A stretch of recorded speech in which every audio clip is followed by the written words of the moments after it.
l'aube sur les Alpes françaises n'apporte aucune chaleur. Elle n'apporte que la lumière, froide et impitoyable. Un brouillard gris, aussi épais que du lait cru, s'accrochait par lambeaux aux branches épineuses des sapins et s'emmêlait dans les racines des vieux mélèzes. Dans ce silence de cathédrale, Jean semblait être un fantôme. Ses pas étaient insonores, comme s'il ne marchait pas sur la terre mais glissait au-dessus d'elle. Il la traquait depuis 3 jours. Chaque branche cassée, chaque touffe de mousse écrasée l'avait mené ici, vers ce vallon encaissé et silencieux où l'air semblait s'être figé dans l'attente du dénouement. Jean s'arrêta. Son cœur battait à un rythme régulier, familier. Le rythme d'un homme pour qui la traque était devenue l'unique forme d'existence. Lentement, presque solennellement, il leva sa carabine. La crosse froide se cala dans le creux de son épaule, un contact devenu une seconde nature. La lunette de visée était un monde réduit à un cercle parfait, au centre duquel elle se tenait. Une femelle lynx boréale des Alpes. La grande chatte se tenait de flanc, blottie contre un pin sambro abattu par une ancienne tempête. Dans l'oculaire, j'en voyais tout, jusqu'au moindre détail. Sa fourrure, autrefois éclatante et noble, était maintenant terne, emmêlée en paquets de boue grisâtre. Sur son flanc, une cicatrice hideuse assombrissait le pelage, la trace d'un vieux piège de braconnier qui avait mutilé son corps autrefois si gracieux. Elle respirait lourdement, avec effort, et ses flancs se soulevaient par saccades, comme si chaque inspiration était un combat. Mais l'attention de Jean fut captivée par autre chose. Son ventre, énorme, anormalement tendu, la gênait même pour se tenir debout. L'animal maintenait à grand-peine son équilibre sur des pattes tremblantes. Elle était pleine, et le terme était manifestement imminent. À cet instant, elle n'était pas un prédateur dangereux. Elle était l'incarnation de la douleur et d'un espoir désespéré, presque posthume. Le doigt de Jean, ganté de cuir rugueux, se posa sur la détente. Dans sa tête, le mécanisme habituel s'enclencha. Cible identifiée, distance évaluée, aucun obstacle. Le règlement exigeait le tir, mais sa main, qui n'avait pas connu l'échec depuis des années, se mit à trembler, une trahison soudaine. La lynx tourna lentement la tête dans sa direction, comme si l'effort était immense. Elle ne le voyait pas, dissimulé dans les fourrés denses, mais elle sentait sa présence. Ses yeux jaunes, voilés par la brume de l'épuisement, semblaient regarder droit dans son âme. Il n'y avait aucune fureur dans ce regard. Seulement une supplique silencieuse et vibrante, un appel à la fin. Ou au salut. Jean retint son souffle. Un bourdonnement assourdissant envahit soudain ses oreilles, étouffant le léger sifflement du vent. Le monde autour de lui se mit à tanguer, et l'espace d'une seconde, il crut ne pas voir une bête, mais cet instant figé de son propre passé, celui qu'il tentait d'oublier dans l'alcool et dans la mer. La seconde s'étira en une éternité. Jean expira lentement. Son doigt glissa de la détente. Il abaissa la carabine, sentant son poids devenir insupportable, comme s'il ne tenait pas du bois et de l'acier, mais le fardeau de sa propre vie. Il ne tira pas. La route avait toujours été pour Jean un lieu de pouvoir. Mais cette nuit-là, elle s'était transformée en un couloir infini de ténèbres et d'asphalte détrempé. Le moteur du poids lourd ronronnait de manière monotone, ses phares fendant le brouillard épais quelque part sur l'autoroute près de Lyon. La cabine empestait la fumée stagnante, le café brûlé du thermos et la poussière. Jean serrait le volant jusqu'à ce que ses jointures blanchissent, luttant contre la fatigue poisseuse qui s'abattait sur ses épaules après 12 heures de conduite. Le rétroéclairage verdâtre du tableau de bord se reflétait faiblement sur le pare-brise. Sur le siège passager, son téléphone était posé. L'écran s'illumina, baignant la cabine d'une lumière bleuâtre et fantomatique. Un message venait d'arriver. Jean jeta un coup d'œil furtif à l'écran, et sur son visage buriné, un faible et chaleureux sourire apparut pour la première fois de la journée. « Jean, on est déjà à l'aéroport. On embarque. Le petit n'arrête pas de bouger aujourd'hui, il sent que papa sera bientôt là. Attends-nous dans 4 heures. Je t'aime. » Il ne répondit pas. Impossible de se laisser distraire. Une portion de route difficile approchait, avec du verglas, et ses mains, après une longue journée, obéissaient mal. Jean pensa juste brièvement, encore un petit effort, juste atteindre le parking, la retrouver, la serrer dans mes bras. Tout ira bien. Il ne savait pas que ce « bien » venait de prendre fin à la seconde même où il avait reposé le téléphone. 1 heure plus tard, il s'arrêta à une station-service. Dans le petit café routier, le silence était anormal. Les routiers, d'habitude bruyants et râleurs, étaient attroupés devant une vieille télévision suspendue au plafond. Jean s'approcha du comptoir pour commander un autre café, mais son regard tomba malgré lui sur l'écran. Les informations diffusaient des images de débris fumant au milieu d'un champ enneigé, l'agitation des sauveteurs et un bandeau sinistre et laconique en bas de l'écran. Aucun survivant. À l'intérieur de Jean, quelque chose se rompit avec un fracas qui couvrit le son des nouvelles. Le numéro du vol, articula Théil d'une voix rauque en s'adressant à la serveuse. Quel est le numéro du vol? Elle le regarda avec horreur, son regard glissant lentement vers ses mains tremblantes. Le 612 en provenance de Clermont-Ferrand, murmura-t-elle. Jean n'écouta pas la fin. Il sortit, titubant comme un homme ivre. L'air glacial lui brûla les poumons, mais il ne sentait pas le froid. Il marcha jusqu'à son camion et appuya son front contre le métal glacé de la carrosserie. L'énorme machine, qui avait toujours été sa fierté, lui semblait maintenant un monstre qui le retenait au sol pendant que sa vie se consumait dans le ciel. J'aurais dû être là, chuchota Théil dans le vide. Pourquoi je ne suis pas là? Il ne pouvait pas reprendre le volant, ne pouvait pas partir. Il resta simplement là, à fixer les ténèbres de la route où filaient d'autres véhicules. La vie continuait, mais pour Jean, elle s'était figée à cette seconde précise où Manon avait appuyé sur « Envoyer » sur son téléphone. Les funérailles se déroulèrent comme dans un mauvais rêve. Un Clermont-Ferrand gris, une pluie battante et sans fin contre laquelle les parapluies n'offraient aucune protection. Jean voyait les visages de ses proches, entendait des pleurs, mais tout lui parvenait comme à travers une épaisse couche d'eau. Quand le cercueil fut descendu dans la terre détrempée, il n'émit aucun son. Seuls ses doigts s'agrippèrent si fort au revers de son manteau que le tissu se déchira. Le silence. Le pire commença après, quand il retourna dans l'appartement vide. Dans un coin se trouvait le berceau assemblé, qu'il avait lui-même fabriqué un mois plus tôt. Sur la table de la cuisine, le livre que sa femme n'avait pas fini de lire. Jean s'approcha du téléphone et l'éteignit. Il ne voulait plus entendre d'appels, plus entendre de condoléances. Les soirées se transformèrent en veillées infinies devant une bouteille. Il ne se saoulait pas jusqu'à perdre connaissance, il s'amenait simplement à un état où un vide visqueux et stupide s'installait dans sa tête. Il restait assis dans le noir, à regarder la lumière jaune du lampadaire de la rue derrière la fenêtre. Et dans chaque murmure du vent, il croyait entendre les pleurs d'un enfant qu'il ne prendrait jamais dans ses bras. « Pardonne-moi » chuchotait-il en fermant les yeux. « Pardonne-moi de ne pas avoir été là. » L'appartement devint pour lui une chambre de torture. Les murs l'oppressaient, lui rappelant chaque mot non dit, chaque « plus tard » qui ne viendrait jamais. Il devint l'ombre de lui-même. Cet homme grand et fort s'était desséché, ses yeux avaient perdu leur éclat, et des cheveux blancs précoces avaient élu domicile dans sa chevelure. Il comprit que s'il restait là, il finirait par disparaître. Pourrir de l'intérieur, rongé par cette culpabilité. Il faut partir, se dit-il un matin, en regardant son reflet qu'il peinait à reconnaître.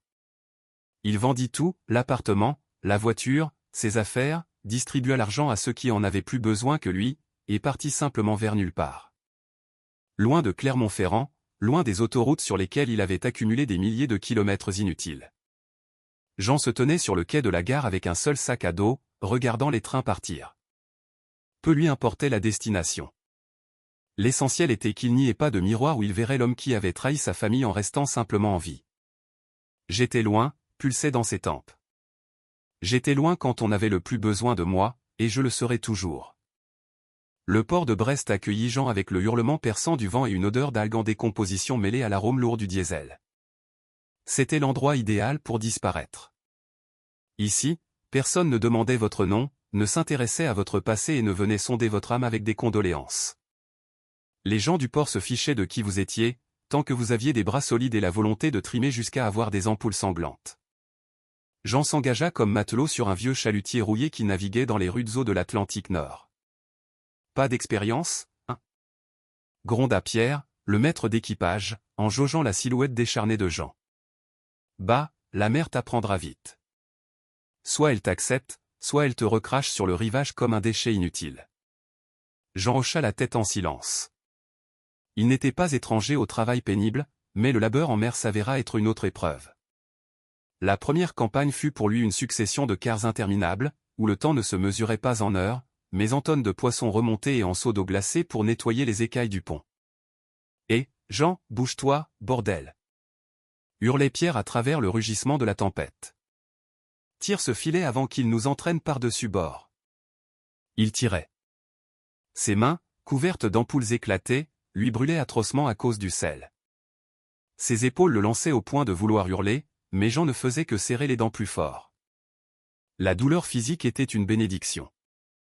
Quand les muscles brûlent comme du feu, il ne reste plus de place dans la tête pour les souvenirs d'un avion écrasé et les larmes non versées. Il voulait simplement devenir un mécanisme, une partie de cette ferraille rouillée flottant sur l'eau noire. Les nuits de quart étaient les plus difficiles. L'océan sous la quille semblait être une tombe sans fond, aussi sombre et silencieuse que sa propre âme. Jean passait des heures à regarder cet abîme, et parfois, il lui semblait entendre des voix venues des profondeurs. Une nuit, après une forte tempête, un oiseau de mer s'écrasa sur le pont. Un pétrel géant, qui avait mal évalué ses forces dans sa lutte contre le vent, avait heurté un mât et gisait maintenant, se débattant pitoyablement dans un coin derrière des caisses. L'oiseau criait, un son rauque et désespéré, en tentant de déployer son aile brisée, tordue de manière contre nature. Jean s'approcha. Sur le navire, les marins ne s'embarrassaient pas des oiseaux, les considérant comme des bouches inutiles ou de mauvais présages. « Alors, mon pauvre, tu ne peux plus voler non plus » demanda-t-il doucement. Prudemment, en essayant de ne pas effrayer la créature blessée, il la couvrit de sa veste. L'oiseau se calma, sentant la chaleur émanant de l'homme. Dans sa cabine, alors que les autres matelots dormaient d'un sommeil de plomb, Jean, à la lueur d'une faible lanterne, fabriqua une attelle avec des bâtonnets et du bandage. Ses doigts rudes et calleux, habitués aux câbles d'acier, se révélèrent étonnamment doux. Il cacha le pétrel pendant 2 semaines, le nourrissant de petits poissons, changeant ses pansements. L'oiseau cessa de se débattre et, lorsque Jean entrait dans le réduit, il roucoulait doucement, lui confiant sa vie fragile. « Vie, idiot, tu as encore le ciel à mesurer » lui chuchotait-il en caressant la tête de l'oiseau. Lorsque l'aile fut guérie, Jean emporta le pétrel sur le pont. Le ciel gris de l'Atlantique Nord était bas, touchant presque les mâts. Il lança l'oiseau en l'air, celui-ci, après un cercle hésitant, attrapa soudain un courant ascendant et disparut dans la brume. Jean le suivit longtemps du regard, sentant pour la première fois depuis des années quelque chose de semblable à de la chaleur remuée dans sa poitrine. Plus tard, dans un port nordique abandonné, le navire fut mis en cale sèche pour des réparations. Jean descendit à terre pour se dégourdir les jambes. Près de la jetée, au milieu d'un amoncellement de vieux filets et de barils rouillés, il aperçut un mouvement. Un jeune phoque était empêtré dans des débris de filets synthétiques et des anneaux en plastique. Il se débattait, s'entaillant la peau sur les bords tranchants des déchets, et ses yeux, grands et noirs, étaient remplis d'une terreur mortelle. Jean, sans réfléchir, sauta sur les rochers glissants. L'eau glacée imbiba instantanément ses bottes, mais il ne le remarqua pas. Doucement, doucement, petit. C'est bientôt fini. Le phoque tenta de le mordre, mais Jean immobilisa habilement la tête de l'animal contre les rochers, la recouvrant de sa vieille veste de travail. Sortant son couteau pliant, il commença à couper prudemment les liens. Un nœud, puis un autre. Le fil de nylon fin s'était profondément incrusté dans la chair, et Jean s'efforçait d'agir le plus rapidement possible pour ne pas causer de douleur inutile. Lorsque le dernier morceau de filet tomba sur les pierres, le phoque resta immobile une seconde, n'en croyant pas sa liberté, puis, se dandinant maladroitement, il glissa dans l'eau froide. Il ne se retourna pas, ne le remercia pas, mais Jean n'en avait pas besoin. Il resta sur le rivage, trempé et gelé, à regarder les cercles s'élargir sur l'eau. « Jean, qu'est-ce que tu fiches là? Encore à t'occuper des bestioles ?» cria Pierre depuis le pont. « Laisse tomber ça, le héros. Le dîner va refroidir. » Jean remonta à bord en silence. Il ne parlait jamais de ce qu'il faisait. Il lui semblait que chaque créature sauvée était une infime contribution à l'énorme dette qu'il ne pourrait jamais rembourser entièrement. En mer, il avait compris une chose importante. Il ne pouvait pas sauver ceux qu'il aimait plus que sa vie.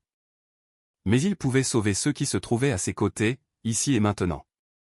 Cela n'apportait pas le pardon, mais cela donnait une raison de se réveiller le lendemain matin. Il ne cherchait pas de mots de remerciement et n'attendait pas de miracle. Il faisait simplement ce qu'il jugeait juste, construisant peu à peu, à partir de ses petits actes, un pont pour revenir à l'humanité. Là, au milieu des glaces et des tempêtes, Jean cessa d'être une simple ombre. Il redevint un homme dont les mains pouvaient non seulement détruire ou tenir un volant, mais aussi donner la vie. Il ne se sauvait pas lui-même, il sauvait les autres. La mer finit par recracher Jean sur la terre ferme, mais elle ne l'avait pas purifié.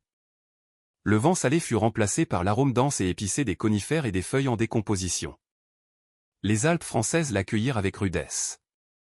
Des crêtes soutenant un ciel de plomb bas et un silence bien plus pesant qu'une tempête en mer. En mer, il y avait le bruit des machines, les cris des mouettes, le fracas des vagues, ici, seulement le bruissement de ses propres pas sur le tapis roux des aiguilles de mélèze. Les formalités au bureau de l'Office national des forêts furent banales. Un bureau poussiéreux, encombré de dossiers, une femme fatiguée à lunettes qui ne leva même pas les yeux vers lui. « Jean Petrovitch » demanda-t-elle en feuilletant des papiers.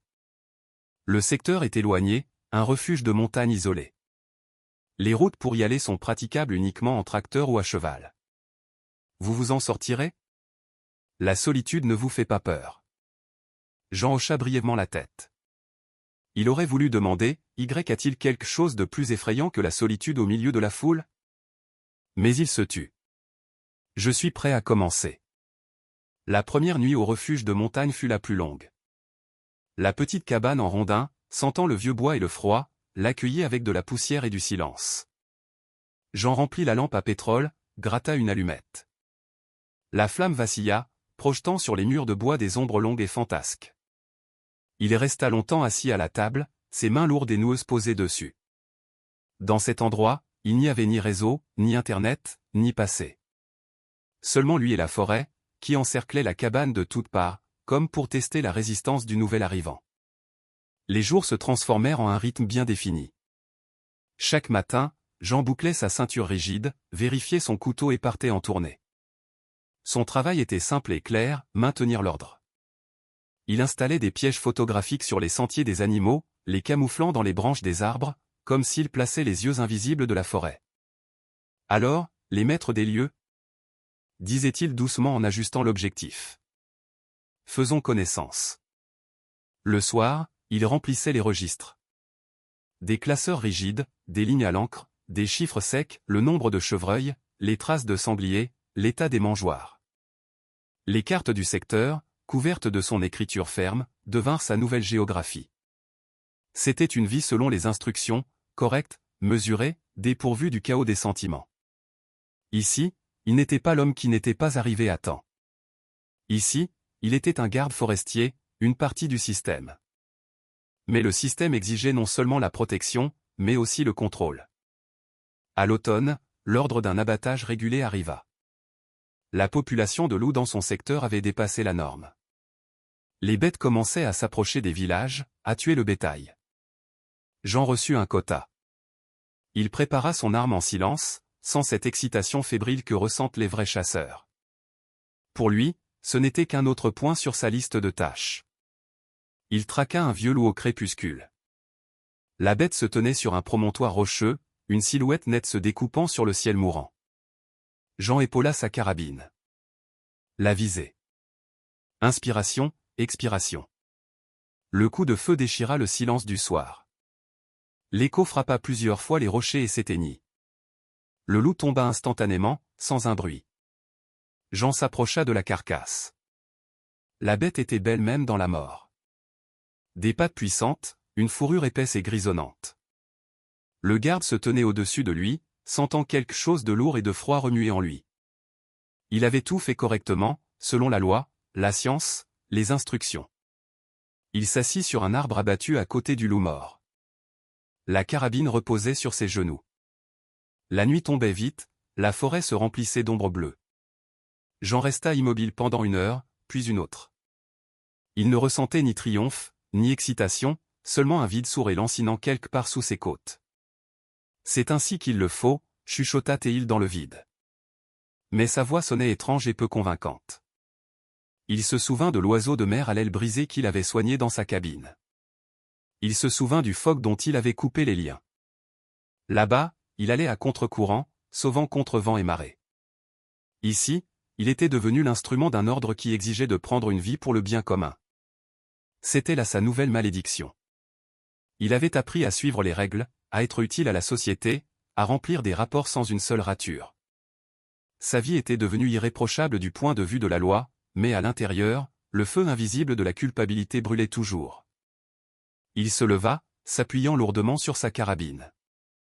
La forêt autour de lui ne semblait plus être un foyer, mais un immense mécanisme sans âme, où la vie et la mort n'étaient que des lignes dans son registre. Jean marchait vers son refuge à travers la forêt nocturne, et chaque craquement de branches sous ses pieds lui semblait un reproche. Il avait appris à vivre correctement, mais pas plus facilement. Le silence dans le vallon des Alpes était si dense que Jean entendait les battements de son propre cœur. Il se tenait immobile, serrant toujours le fût de la carabine, mais le canon était maintenant pointé vers le sol. Le brouillard se dissipait peu à peu, révélant ce qu'aucune optique ne pouvait transmettre. La lynx fit un pas. Un pas lourd et incertain sur la neige croûtée. Ses pattes glissaient sur les pierres gelées, saupoudrées de neige. Elle ne grognait pas, n'essayait pas de fuir. Jean commença à reculer lentement. Ses mouvements étaient fluides, presque hypnotiques. C'est ainsi que l'on s'éloigne du danger sans le provoquer. Il tâtonna pour trouver le cran de sûreté et, avec un déclic qui lui parut aussi fort qu'un coup de feu, il bloqua la détente. Puis, il passa délicatement la carabine dans son dos, un signe de paix qui, dans la nature sauvage, signifie généralement le suicide. « Qu'est-ce que tu attends » murmura-t-il à peine audiblement. « Va-t'en, idiote, cours, allez. » Mais elle ne courait pas. Elle fit un autre pas, et maintenant Jean voyait sa blessure dans tous ses détails. Un vieux piège, posé par un braconnier, lui avait autrefois brisé un os et déchiré un tendon. La patte était enflée, enflammée, avec de la sanie séchée sur des touffes de fourrure sale. Mais son ventre était encore plus effrayant, énorme, tendu. Il semblait la tirer vers le sol, la privant de sa dernière grâce. La lynx s'arrêta brusquement. Son corps fut secoué d'un grand frisson. Elle tenta de se maintenir, mais ses forces l'abandonnèrent, et elle s'effondra littéralement sur ses pattes avant, basculant sur le côté. Un son bas et rauque s'échappa de sa gorge. Pas un grognement, mais un soupir plaintif, presque semblable à un gémissement humain. Jean se figea. Il n'y avait pas plus de 10 mètres entre eux. Il voyait ses pupilles dilatées, le voile jaune et trouble qui recouvrait ses yeux. Il connaissait ce regard, il l'avait vu dans le miroir pendant des années après cette nuit près de Lyon. C'était le regard d'une créature qui n'a plus peur de la mort, car la douleur intérieure est devenue plus forte que tout instinct de survie. Il ne s'approcha pas. Il attendit, testant sa réaction. Le garde forestier expérimenté en lui criait « Pas, c'est une bête sauvage. » Elle frappera dans une agonie mortelle. C'est la nature, le plus fort survit. Mais une voix du passé, cette même voix qu'il avait si longtemps tenté de faire taire, murmurait autre chose, « Tu veux encore être loin, te détourner encore une fois alors que la vie s'éteint à quelques pas de toi ?» La lynx souleva la tête. Ses narines frémirent, captant l'odeur de l'homme. Elle ne voyait pas en lui un ennemi. Elle voyait en lui la dernière âme vivante dans ce désert de glace.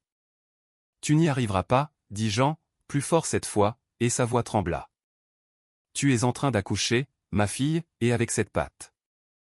Tu es vraiment mal en point. » Il voyait ses flancs se contracter convulsivement. Les contractions. Ici, sur les pierres nues, sous le vent glacial des Alpes, elle n'avait aucune chance. Ses petits mouraient sans jamais voir le jour, étouffés dans le corps de leur mère affaiblie. Et c'était si insupportablement similaire à sa propre tragédie que la gorge de Jean se noua. Les instructions, les obligations professionnelles, les amendes pour le prélèvement illégal d'un animal protégé de son habitat naturel défilèrent en un éclair dans sa tête. Mais tout cela devint soudain insignifiant et dérisoire. Devant lui, il y avait la vie, une seule vie, blessée et infiniment précieuse, qui attendait sa décision. Jean leva les yeux vers les pics gris des montagnes. La forêt se taisait. Elle ne donnait aucun indice. Elle observait simplement. Il fit un premier pas vers elle. La lynx ne bougea même pas, seule sa queue tressaillit faiblement sur la neige. Elle avait renoncé. Elle avait remis son destin entre ses mains, car il ne lui restait plus aucune force. Jean comprit que s'il faisait demi-tour maintenant et retournait à son refuge chaud, il ne trouverait le lendemain qu'une carcasse refroidie, saupoudrée de neige, et avec elle mourait le peu de choses qui le liaient encore à ce monde. S'il partait, elle n'irait nulle part. L'air devenait de plus en plus froid, s'infiltrant sous son pull avec des doigts glacés, mais Jean ne le sentait pas. Lentement, en s'efforçant de ne pas faire de mouvements brusques, il retira sa lourde veste en toile. Elle conservait encore la chaleur de son corps, sentait le tabac et le vieux bois. Doucement, ma belle, c'est moi, chuchota Théil en s'approchant tout près. La lynx releva la tête. Un grognement faible et rauque naquit dans sa gorge, mais elle n'eut pas la force de plus. Jean jeta prudemment la veste sur ses flancs frissonnants. La bête tressaillit au contact de l'odeur humaine étrangère, mais ne frappa pas. Elle ferma simplement les yeux, comme pour admettre, « Fais ce que tu veux, je ne me bats plus. » Jean s'accroupit à côté d'elle. Il devait la soulever, la forcer à marcher, sinon le gel ferait son travail plus vite que n'importe quel chasseur. Il glissa sa paume sous son flanc chaud et pulsant. À travers la fourrure, il sentait battre plusieurs autres cœurs, petits, rapides, s'accrochant désespérément à ce monde. Debout, ma grande, tu entends, on ne peut pas rester ici. Tu vas geler. Il la tira vers le haut, s'appuyant de toute son épaule. La lynx gémit sourdement. Ses griffes grattèrent la terre gelée, faisant jaillir des étincelles des pierres. C'était incroyablement lourd, près de 30 kg de poids vivant et souffrant. Finalement, elle vacilla et se mit sur 3 pattes, repliant sa patte mutilée. Sa tête s'affaissa sans force sur l'épaule de Jean. Ils se mirent en marche. Ce fut le chemin le plus étrange et le plus long de sa vie. Chaque pas était une épreuve. Jean soutenait la bête par les omoplates, transférant littéralement une partie de son poids sur lui. Ses bottes glissaient sur les racines verglacées. La sueur coulait sur son visage, malgré le vent mordant. La forêt alpine les entourait, resserrant les rangs de ses pins séculaires, comme pour cacher cette folie aux regards étrangers. Tous les 100 mètres, il s'arrêtait. La lynx s'effondrait dans la neige, happant l'air froid, tandis que Jean se tenait à côté, respirant lourdement et regardant autour de lui. Dans sa tête, une seule pensée martelait, « Qu'est-ce que tu fais, Jean ?» Selon tous les protocoles, il aurait dû appeler une équipe d'intervention, rédiger un rapport, attendre les spécialistes de la capture. Pour le transport illégal d'un animal protégé, qui plus est sur le territoire d'un refuge habité, il risquait bien plus qu'un simple blâme. C'était un délit pénal. La prison. La honte pour toute la région. Il serait renvoyé sans indemnité, privé de son logement, et marqué au fer rouge comme un braconnier. Au diable, cracha Théil avec un nuage de vapeur dense. Il regarda la chatte. Elle leva les yeux vers lui, et dans ses pupilles se reflétait le ciel, gris, indifférent, infini. Elle se fichait de ses grades et de ses lois. Elle avait simplement mal. Allons-y. Jean offrit de nouveau son épaule. Encore un peu. Derrière le col, c'est chez moi. Là-bas, il fait chaud, tu entends? Il y a un poêle. Ils avançaient lentement, comme 2 soldats blessés sortant d'un encerclement. À un moment, Jean crut entendre le bruit d'un moteur au loin. Il se figea, pressant la tête de la lynx contre sa poitrine, la couvrant de son corps comme d'un bouclier. Son cœur battait si fort qu'il semblait sur le point de sortir de sa poitrine. Si c'était une patrouille, ou pire, des braconniers, c'en était fini pour eux deux. Le bruit s'éteignit. Le silence revint, seulement troublé par le crissement de la neige et la respiration rauque de la bête. Quand la silhouette du refuge apparut, une cabane trapue au toit enneigé, Jean sentit ses genoux fléchir. Il l'avait amené. Il ne l'avait pas abandonné. Il ouvrit la porte de l'appentis attenant à la maison. L'odeur de foin et d'herbe sèche flottait dans l'air. Jean déposa délicatement la lynx sur la litière moelleuse. Elle s'effondra dans la paille, se pelotonnant instantanément, la veste de Jean la couvrant toujours comme le drapeau d'une forteresse vaincue mais non rendue. Le garde ferma la lourde porte au verrou et s'adossa contre elle. Ses mains tremblaient, ses poumons le brûlaient, et sa respiration rauque résonnait encore à ses oreilles. Il comprenait qu'à partir de cette seconde, sa vie antérieure, calme, correcte, conforme aux instructions, était terminée. Il avait franchi une ligne au-delà de laquelle il n'y avait plus de règles, seulement la responsabilité pour une autre vie, qu'il avait volontairement prise sur ses épaules. Il avait de nouveau fait un choix, et il n'y avait plus de retour en arrière possible. À l'intérieur de l'appentis attenant au refuge, il y avait une odeur de foin ancien, de poussière et de catastrophe imminente. Jean alluma rapidement un feu dans un petit poêle, mais la chaleur n'avait pas encore eu le temps de remplir la pièce. L'air était lourd, glacial. Chaque respiration s'échappait de sa poitrine en un épais nuage de vapeur blanche. Sur le sol, dans un coin recouvert d'une bâche propre et de paille, la lynx se débattait. Son pelage tacheté était agité de spasmes puissants. Elle n'était plus le fantôme majestueux de la forêt. Elle était maintenant une créature épuisée, gémissante, prise dans l'étau de la douleur physique. Jean se précipita vers sa vieille radio. Ses doigts, sales de terre et de cambouis, tremblaient en tournant le bouton de réglage. L'éther ne répondait que par un sifflement venimeux et des crépitements statiques. Les montagnes des Alpes gardaient leur secret, laissant passer les ondes radio avec réticence. « Stéphane, Stéphane, réponds. » « C'est Jean, » criait-il dans le micro, la voix brisée. « J'ai une chatte ici, une lynx. Elle met bas, Stéphane, elle va mal. Elle n'y arrive pas. » À travers le vacarme des parasites, la voix lointaine et hachée du vétérinaire perça. « Jean, reçu. Je t'entends mal. Tu dois l'aider si le petit est coincé. Tu entends? Avec tes mains, Jean, des mains propres. Masse-lui le ventre, doucement, vers le bas. Ne la laisse pas s'évanouir. » La communication se coupa définitivement. Jean resta figé, regardant la boîte qui crachotait.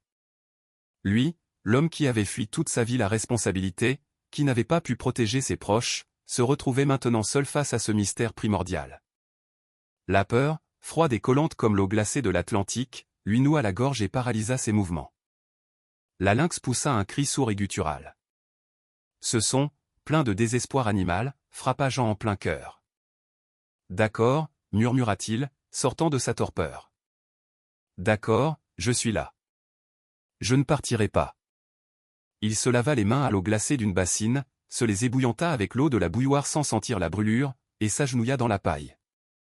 Sous ses mains, il sentait le rythme effréné de son cœur et la tension de ses muscles tentant d'expulser une nouvelle vie. Le sang, chaud, sentant le fer, imprégna la paille. Jean ferma les yeux une seconde. Les lumières de l'autoroute nocturne et cet appel manqué lui revinrent en mémoire. Pas encore une fois, pensa-t-il. Pas entre mes mains. Le premier chaton vint au monde une heure plus tard. Il glissa dans les paumes de Jean, une petite boule sombre et humide.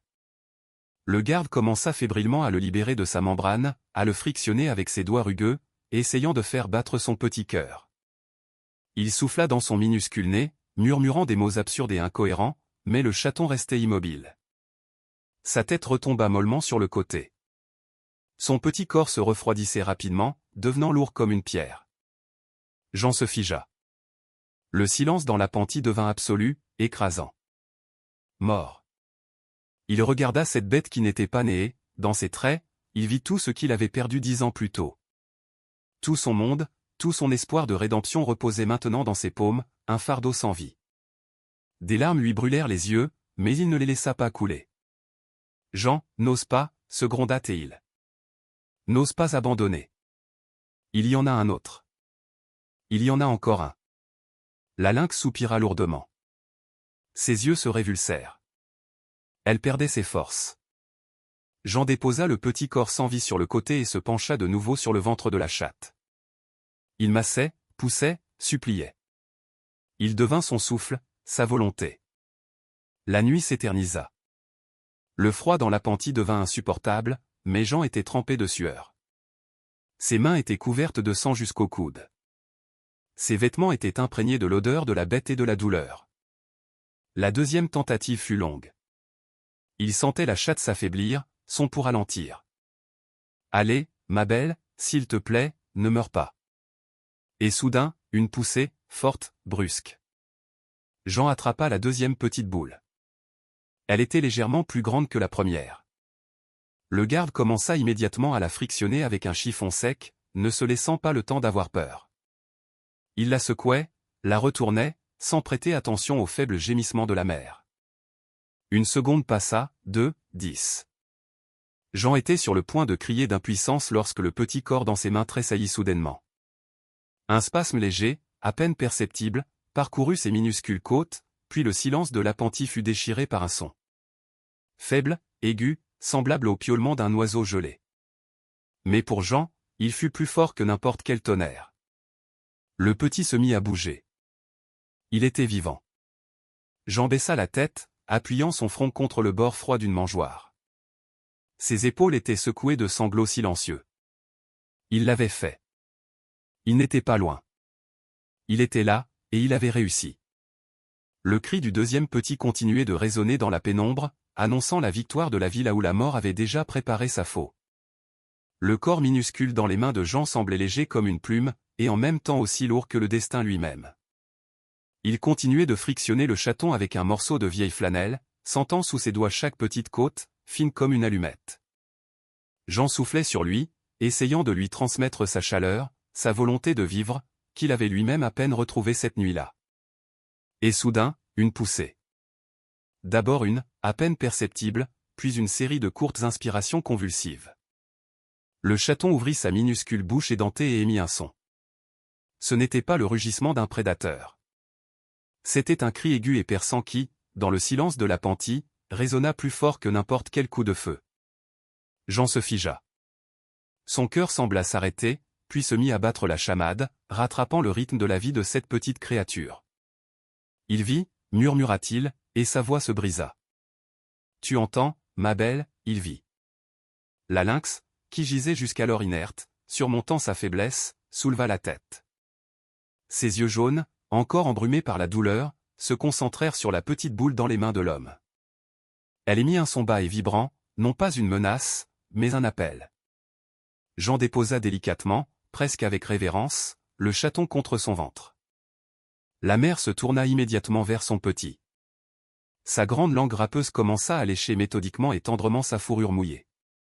Elle le poussait du museau, le guidant vers ses mamelles. Et lorsque le petit, se blottissant drôlement, trouva enfin la source de chaleur et de lait, elle expira avec satisfaction et posa sa tête sur la paille. Le silence s'installa dans l'appentis. Mais ce n'était plus le silence mort de la tente, mais un silence vivant, rempli de reniflements paisibles et de ronronnements discrets. Jean se leva sur ses jambes engourdies. Ses genoux tremblaient, son dos était endolori, mais il ne sentait pas la fatigue. Il s'approcha du coin où, sur un morceau de bâche, gisait le premier chaton, celui qui n'était pas destiné à voir cette aube. Le garde enveloppa soigneusement le petit corps dans le tissu. Il l'enterrerait plus tard, sous un vieux pin, là où la terre ne gèle pas si profondément. Il sortit de l'appentis et ferma la porte au verrou. L'aube se levait sur les Alpes. Le ciel à l'est se teinta d'un rose tendre, presque nacré, et les sommets des montagnes s'embrasèrent déjà d'or, recevant les premiers rayons du soleil. L'air était d'une pureté cristalline et si froid qu'à chaque inspiration, de minuscules aiguilles de glace semblaient se briser dans ses poumons. La forêt était figée, couverte d'une épaisse couche de givre qui scintillait à la lumière du matin comme une pluie de diamants. Jean se tint sur le perron du refuge. Il inspirait avidement cet air glacial, sentant qu'il le lavait de l'odeur de sang, de sueur et de peur. Il regarda ses mains. Elles portaient encore les traces du combat de la nuit, des traînées rouges incrustées dans la peau. Pour la première fois en 10 ans, le silence autour de lui ne semblait pas hostile. Il n'était plus ce matelot qui sauvait des oiseaux simplement pour ne pas devenir fou. Il n'était pas ce garde qui suivait simplement des instructions. Cette nuit, il était à sa place. Il était là où sa présence, sa force et sa volonté étaient requises. Et cette fois, il était arrivé à temps. Voilà, c'est fait, dit-il doucement, s'adressant soit à la forêt, soit à lui-même. On a réussi. Il entra dans la maison, mit la bouilloire sur le poêle. Le son de l'eau qui bout et le crépitement réconfortant du bois de chauffage dans le poêle lui semblait la plus belle musique du monde. Jean s'assit près de la fenêtre, regardant la lumière du soleil ramper lentement sur les murs en rondins. Un sentiment étrange, oublié depuis longtemps, se répandait dans son âme, la paix. Il lui semblait que l'énorme dette qu'il portait sur ses épaules depuis tant d'années s'était enfin un peu allégée. Il n'avait pas ramené Manon, il n'avait pas ramené son fils, mais il avait sauvé une vie qui était sur le point de disparaître, et cela avait de l'importance. Jean ferma les yeux, se laissant bercer par la chaleur du poêle. Il entendait la forêt se réveiller. Quelque part au loin, un jet cria, la neige croûta sous les pattes d'un animal invisible. La vie continuait, et maintenant il en faisait partie, et non plus un observateur accidentel. À cet instant, il était absolument certain que le pire était resté dans cette nuit sombre et sanglante. Il ne restait plus qu'à attendre que la lynx reprenne des forces et à la relâcher dans son domaine légitime. Tout le reste semblait n'être que de menues tracasseries. Jean sourit pour la première fois depuis des années et sombra dans un sommeil profond et réparateur. Il pensait que le pire était derrière lui. Le sommeil de Jean fut bref et lourd, comme une syncope. Il rêva de la mer, noire et visqueuse, mais au lieu des embruns salés, c'était la neige froide des Alpes qui tombait sur son visage. Il tressaillit et ouvrit les yeux. La maison était silencieuse, seules les braises mourantes dans le poêle crépitaient à peine, dégageant leur dernière chaleur. Le soleil avait déjà passé le zénith, colorant les vitres givrées d'une teinte trouble et inquiétante de crépuscule. Jean se leva, sentant ses muscles endoloris. La première chose qu'il fit fut de jeter un œil dans l'appentis. La lynx dormait, la tête posée sur ses pattes, et la petite boule tachetée était blottie contre son flanc, frissonnant à peine dans son sommeil. L'odeur lourde de sang et de bêtes sauvages flottait toujours dans la pièce, mais maintenant elle ne lui semblait plus effrayante, mais presque familière. C'était l'odeur de la vie qu'il avait arrachée à la mort. Il sortit sur le perron pour aller chercher du bois de chauffage, et soudain se figea. Son regard, affûté par des années de chasse et de service, repéra instantanément quelque chose d'étranger sur la neige vierge. À 30 mètres du refuge, derrière des buissons de genévrier, s'étirait une chaîne de traces. Ce n'étaient pas des traces d'animal. Des semelles lourdes avec des crampons profonds, une démarche large, au moins 3 hommes étaient passés par là, et récemment, après la fin des chutes de neige matinale. Jean sentit un frisson glacial parcourir son échine, sans rapport avec le gel. Dans cette nature sauvage, il n'y a pas de passants. Le village le plus proche est à des dizaines de kilomètres de pistes impraticables. Il retourna dans la maison et attrapa sa vieille radio. Il n'avait pas l'intention d'émettre. Il voulait écouter. En tournant le bouton, Jean capta des bribes de bruit, jusqu'à ce qu'une voix rauque et sèche, couverte par les crépitements, ne s'échappe du haut-parleur. Il y avait du sang sur la pente. Elle n'ira pas loin avec une patte comme ça. Cherche mieux. Ils ont promis le triple du prix pour elle. Son ventre était gros, ça veut dire qu'elle a une tanière quelque part. Reçu, répondit une deuxième voix, plus basse et plus calme. Le refuge du garde est juste à côté. Tu penses que le vieux l'a pas vu? Ce Jean? Soit il dort, soit il est en train de cuver. On passera sans faire de bruit. S'il la ramène, on dira que c'est un accident. L'important, c'est la chatte. Le client attend la peau pour la fin de la semaine. Jean posa lentement la radio. Le sang lui monta aux oreilles. Le triple du prix. Ces hommes parlaient de la créature qui respirait de l'autre côté du mur de son appentis comme d'une marchandise inanimée. Ils connaissaient sa blessure, son état, et ils étaient tout prêts. Il enfila sa veste, attrapa sa carabine et sortit. Il devait vérifier le périmètre. En suivant la trace des intrus sur quelques centaines de mètres en direction de la forêt, Jean s'arrêta net. Sous une fine couche de neige fraîche, directement sur le sentier menant à son puits, de l'acier brillait faiblement. C'était un piège neuf, puissant, avec des dents acérées comme des rasoirs, capable de briser la patte même d'un ours adulte. Les braconniers étaient devenus si effrontés qu'ils posaient des pièges juste sous le nez du garde. Ils ne se contentaient pas de chasser, ils nettoyaient le territoire. Jean s'accroupit, regardant ce mécanisme à mâchoire. Dans sa poitrine, où n'avait vécu pendant des années qu'une tristesse grise et silencieuse, une rage aiguë et brûlante éclata soudain. Des accidents, donc, murmura-t-il, et sa voix était plus froide que la glace des Alpes. Eh bien, essayez pour voir. Il retourna au refuge. Il ne fallait pas tarder. S'il voyait du sang à l'entrée de l'appentis ou entendait le piaulement du chaton, tout serait fini. Jean entra dans l'appentis. La lynx releva la tête. Une flamme d'inquiétude instantanée brilla dans ses yeux. Elle sentait son état. Doucement, ma belle, il faut aller plus profondément. Il ne pouvait pas la relâcher dans la forêt. Elle ne pouvait pas encore chasser, et le chaton gèlerait en 1 heure. Jean commença à libérer fébrilement le coin le plus éloigné de la cave de la maison, accessible par une trappe secrète depuis la pièce à vivre. Il en tapissa le fond de mousse sèche et de restes de foin. Les déplacer était risqué. Il prit de nouveau la lynx sous le ventre, lui murmurant des mots apaisants à l'oreille. Elle grognait, montrait les crocs. Son instinct lui dictait de protéger sa tanière, mais Jean fut inflexible. « C'est moi, idiote, c'est moi. Sois là-dedans, soit en colle pour un salaud quelconque. Choisis. Lorsque la chatte et son petit se retrouvèrent enfin dans la cave sombre et chaude, Jean masqua soigneusement la trappe avec un lourd coffre et jeta de vieux journaux par-dessus. Il nettoya l'appentis, recouvrit les traces de sang de sueur fraîche et de cendre du poêle. Sa maison était maintenant transformée en une forteresse qui, de l'extérieur, ressemblait à l'habitation abandonnée d'un garde solitaire. Jean s'assit près de la fenêtre, la carabine sur les genoux. Il regardait la forêt qui s'assombrissait, où, entre les arbres, les yeux invisibles de ses ennemis commençaient déjà à s'allumer. Il n'était plus ce routier brisé qui n'était pas arrivé à temps pour sa femme. Il n'était pas ce matelot qui se fuyait lui-même, et il n'était plus ce fonctionnaire neutre suivant les instructions. Jean comprenait que ces hommes viendraient, et qu'ils ne s'arrêteraient pas devant sa porte. Mais maintenant, il savait pourquoi il se battrait jusqu'au bout. Pour la première fois en 10 ans, il avait quelque chose qu'il n'avait pas le droit de perdre. Il n'était plus seulement un témoin. Il était devenu un obstacle.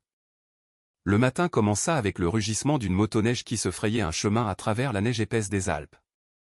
Jean épaula instantanément sa carabine, mais en y regardant de plus près, il l'abaissa.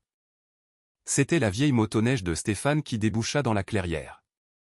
Le vétérinaire était seul. Il descendit de la machine, à bout de souffle, entièrement couvert de givre, le visage rougi par le vent. Ils travaillèrent dans la maison, dans un silence épais, seulement troublé par le sifflement de la lampe à pétrole et la respiration lourde de la bête. Stéphane, malgré la fatigue, agissait vite et avec fermeté.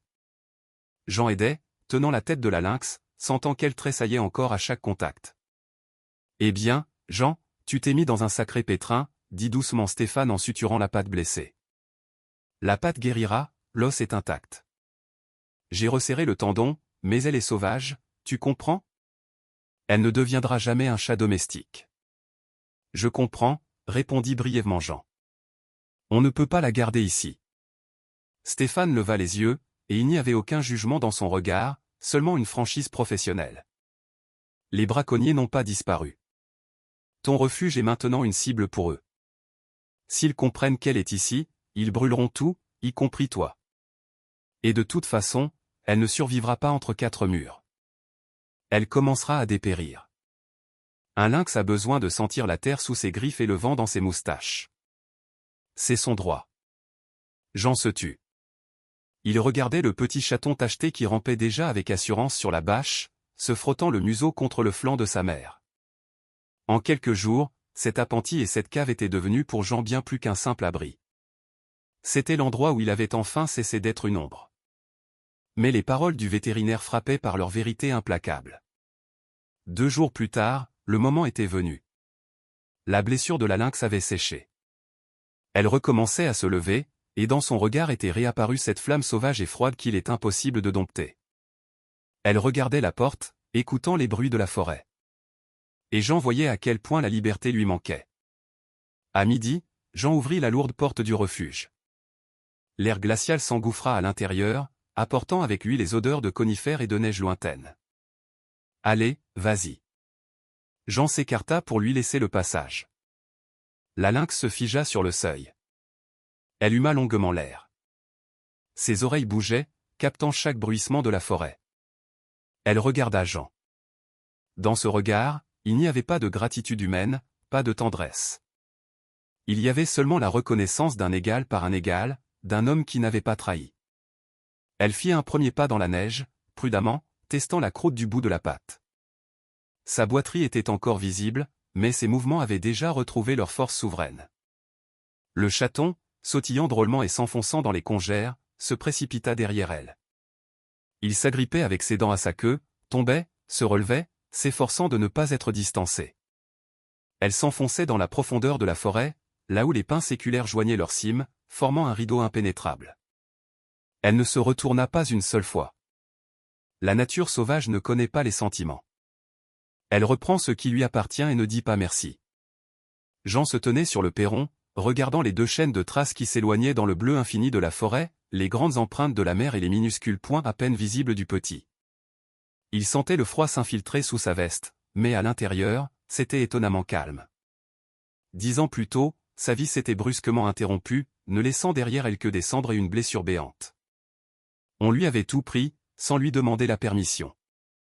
Maintenant, il laissait partir lui-même. Consciemment, de son plein gré. Ce n'était ni une fuite ni une perte. C'était l'acte d'amour suprême dont il s'était montré capable, donner la liberté à celui que l'on a sauvé.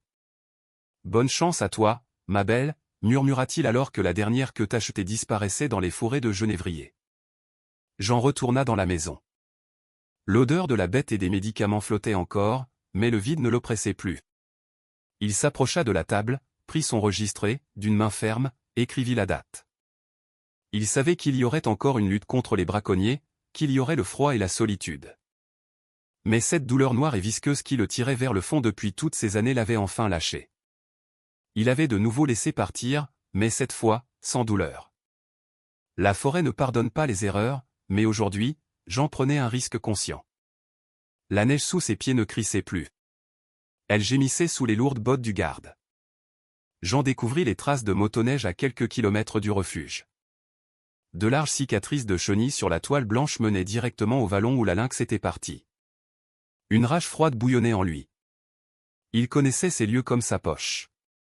Il savait que là-bas, derrière la crête rocheuse, il y avait un défilé étroit où la bête et son petit seraient piégés. « Vous n'arriverez pas à temps », murmura Jean en ajustant la sangle de sa carabine. « Pas aujourd'hui. » Il se déplaçait rapidement, coupant les virages par les pentes abruptes. Son souffle s'échappait de sa poitrine en nuages de vapeur hachée. Soudain, le silence de la forêt fut déchiré par une détonation sèche et nette. Un coup de feu.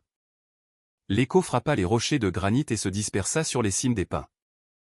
Jean se précipita en avant, oubliant toute prudence. « Halte ! Rendez-vous, salaud !» cria-t-il en débouchant sur une clairière.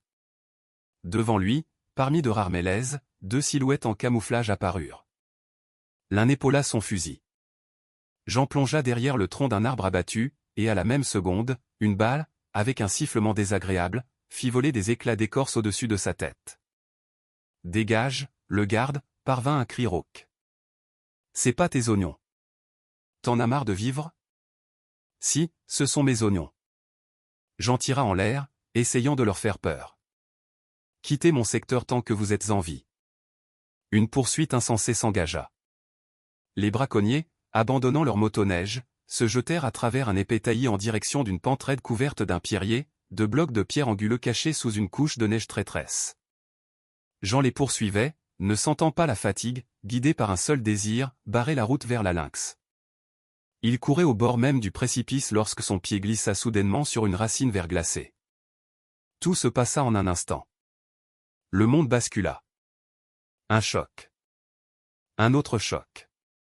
Le craquement de branches et une douleur perçante et aveuglante à la cheville. Jean dévalait la pente jusqu'à ce qu'il percute le tronc d'un vieux mélèze. Le silence l'enveloppa comme une couverture de coton. Il ouvrit les yeux et tenta de respirer, mais sa cage thoracique fut saisie d'un spasme. Sa carabine avait volé quelque part dans une congère. Jean essaya de se relever, et le monde explosa aussitôt en une myriade d'étincelles ardentes. Sa jambe. Sa jambe gauche était tordue dans un angle contre nature. Merde! Grogna-t-il, mordant la manche de sa veste pour ne pas crier. Il était au fond d'un profond ravin. Les braconniers avaient disparu. Le bruit de leurs pas s'était depuis longtemps éteint au loin. Jean chercha dans sa poche où se trouvait sa radio, mais ses doigts ne rencontrèrent que des fragments de plastique. La radio s'était brisée dans la chute. La nuit tombait rapidement. Le soleil des Alpes disparut vite derrière les pics, et le crépuscule s'abattit sur la forêt, bleu, épais, mortellement froid. La température commença à chuter. -25, -30. Par une telle nuit, l'immobilité signifiait la mort. Jean essaya de ramper. Il s'agrippait à la neige croûtée avec ses doigts, tirant son corps lourd, laissant un sillon profond dans la neige. 1 mètre, puis un autre. La douleur était telle que sa conscience s'évanouissait de temps en temps dans un brouillard gris. Ne pas s'endormir, chuchota-il, se mordant les lèvres jusqu'au sang. Il avait perdu son orientation. Dans l'obscurité, tous les arbres ressemblaient à des monstres identiques, refermant un cercle autour de lui. Le vent se renforça. Il hurlait dans les branches, chassant les dernières bribes de chaleur de son corps. Ses vêtements, trempés de sueur pendant la poursuite, gelaient maintenant, se transformant en une carapace rigide. Au bout d'une heure, il était complètement épuisé. Jean était allongé sur le dos, regardant le ciel noir où les étoiles piquantes commençaient déjà à apparaître. « Eh bien, c'est la fin, Manon, murmura-t-il. On dirait que je vais te rejoindre. » Il n'avait plus peur. La peur avait cédé la place à une étrange et visqueuse indifférence. Il se sentit envahi par une chaleur trompeuse, la chaleur de l'hypothermie qui murmure que l'on peut simplement fermer les yeux et se reposer. Juste une minute. Il se souvint du visage de sa femme, de la chaleur du poêle au refuge, des yeux jaunes de la lynx. Il avait fait tout ce qu'il pouvait. Il les avait protégés. Cette fois, il n'était pas loin. Il était là, à son poste, jusqu'à la toute fin. Jean ferma lentement les yeux. Sa respiration devint rare, un nuage à peine visible dans l'air glacial. La vie le quittait goutte à goutte, ne laissant qu'un vide glacé. Et à cet instant, à travers le bourdonnement croissant dans ses oreilles, il l'entendit. Un bruissement doux et lourd, le craquement de la neige sous des pattes, des pas dans l'obscurité. Dans les Alpes, la mort sent la fraîcheur vive et glacée et les vieilles aiguilles de pin. Jean gisait immobile, et ses cils étaient déjà recouverts d'une fine couche de givre. Sa conscience s'éteignait lentement, se transformant en une étincelle terne au fond d'un puits profond. Il ne se battait plus. Il attendait simplement que le froid l'emporte définitivement dans ce vide où il n'y a ni culpabilité, ni douleur, ni éternité. Puis le bruissement se répéta, plus près. Une respiration lourde et régulière effleura sa joue. Jean ouvrit péniblement les paupières. Au début, il ne vit que 2 disques d'or, brûlant dans l'obscurité impénétrable du ravin. Elle sortit de l'ombre des pins, silencieuse, comme si elle était elle-même tissée de brouillard nocturne. La lynx. Elle s'arrêta à 2 pas. Ses oreilles bougeaient, captant les sons lointains de la forêt.